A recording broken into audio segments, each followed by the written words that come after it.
following is a coastal flood advisory from the National Weather Service for the following county: Dorchester County, Maryland.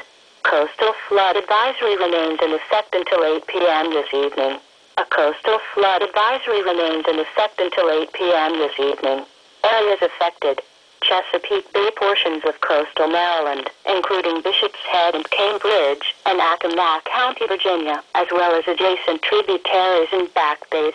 Timing: at Bishop's Head, Maryland, high tide this afternoon at 2:49 p.m.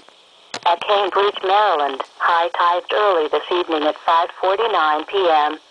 Impacts: minor tidal flooding is expected within 1 to 2 hours before and after expected high tides. Tidal departures are expected to average 1.5 to 2.0 feet. At Bishop's, Maryland, a water level near 4.20 feet. Mean low water is expected. At Cambridge, Maryland, a water level between 3.75 and 3.95 feet. Mean low water is expected. Minor flooding begins at 3.5 feet.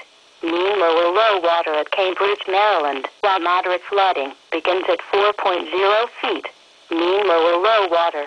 A coastal flood advisory indicates that onshore winds, tides, and wave action will combine to generate flooding of prone low areas along the shore.